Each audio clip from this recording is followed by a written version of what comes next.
आज हम बात करेंगे एक ऐसे घोटाले की जो सिर्फ पैसों की धोखाधड़ी तक ही सीमित नहीं रहा। ये कहानी है ललितपुर की, जहां एक स्कैम की वजह से एक इंसान की जान चली गई। तो ये सिर्फ फ्रॉड की नहीं, बल्कि एक बिखरते हुए परिवार की भी कहानी है। और ये घोटाला कितना बड़ा था? रकम सुनकर शायद आप भी चौंक जाएंगे। 1,71,00,000 रुपए। जी हां, 1.71 करोड़ रुपए। ये कोई छोटी मोटी हेराफेरी नहीं थी, बल्कि एक सोची समझी साजिश थी। एक ऑर्गेनाइज्ड क्राइम जिसका निशाना बनी बजाज फाइनेंस जैसी एक बड़ी कंपनी। लेकिन जानते हैं, जब ये करोड़ों का खेल चल रहा था ना, तो कहीं एक परिवार तबाह हो रहा था। इस स्कैम का असर इतना भयानक हुआ कि एक पिता अपने बेटे पर लगे इल्जामों का सदमा सह नहीं पाए और उन्होंने अपनी जान दे दी। तो सवाल ये उठता है कि आखिर ये सब हुआ कैसे? कैसे एक फ्रॉड इतना बड़ा हो गया कि उसने एक जान ले ली? जैसा मैंने कहा, यह सिर्फ ठगी की कहानी नहीं है। ये कहानी है टूटे हुए भरोसे की और एक ऐसे सिस्टम की जिसकी कमियों का फायदा उठाया गया। तो चलिए इस पूरे मामले की एक एक परत खोलकर देखते हैं।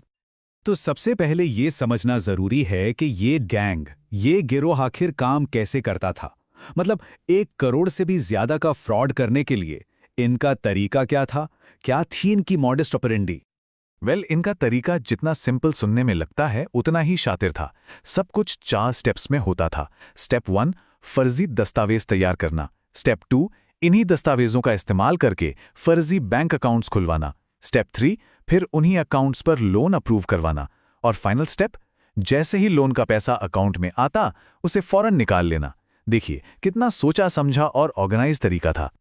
और सबसे हैरान करने वाली बात जानते हैं क्या है? ये सब करने के लिए उनके पास कोई बहुत हाईटेक गैजेट्स नहीं थे। बस एक नॉर्मल सा कंप्यूटर, एक प्रिंटर, कुछ नकली स्टैम्प्स और ढेर सारे फर्जी आधार और पैन कार्ड। इन्हीं मामूली चीजों से उन्होंने एक पूरा का पूरा फर्जी सिस्टम खड़ा कर दिया था। हाँ, और साथ में अलग अलग नामों पर लिए गए सिम कार्ड्स तो थे ही। मतलब ये लोग सिर्फ सिस्टम को ही छूना नहीं लगा रहे थे, बल्कि ये खुले आम नए शिकार भी ढूंढ रहे थे। जरा सोचिए इनका कॉन्फिडेंस। ये लोग बाकायदा पर्चे छपवाकर बांटते थे कि हमसे लोन ले लो, ताकि ज्यादा से ज्यादा लोग इनके झांसे में आ सकें।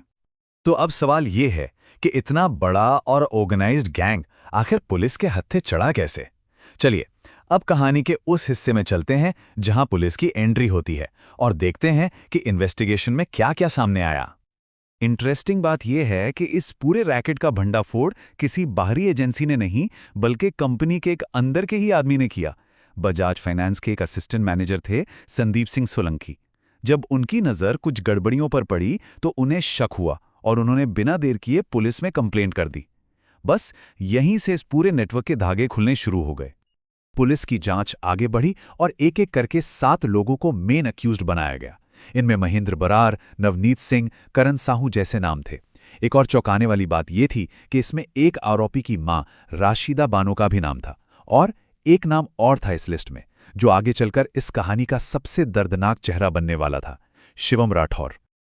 पुलिस को पहली बड़ी कामयाबी तब मिली जब महेंद्र बरार और नवनीत सिंह पकड़े गए और जैसे ही पूछताछ शुरू हुई, उन्होंने सब उगल दिया। उन्होंने मान लिया कि ये बस 2-4 लोगों का काम नहीं है, बल्कि वो एक बड़े ऑर्गेनाइज्ड गैंग का हिस्सा हैं। बस इसी कन्फेशन ने पुलिस के शक को पक्का कर दिया। लेकिन जैसा मैंने शुरू में कहा था, ये कहानी सिर्फ पैसों और क्राइम की नहीं है।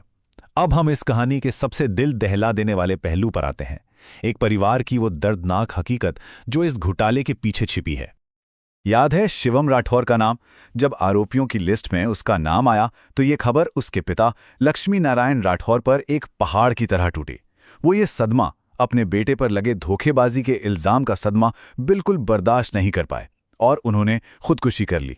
सोचिए उस मंजर के बारे में, जब एक बेटे को हथकड़ियों में अपने ही पिता के अंतिम संस्कार में शामिल होना पड़ा। इस ट्रेजेडी के बाद जाहिर है पूरे इलाके में गुस्सा भर गया। लोगों ने सवाल उठाने शुरू कर दिए। कई लोगों का तो ये भी कहना था कि शिवम बेगुनाह है, उसे जबरदस्ती इस केस में घसीटा गया है। और इस एक आरोप ने इस पूरी कहानी को और भी ज्यादा उलझा दिया।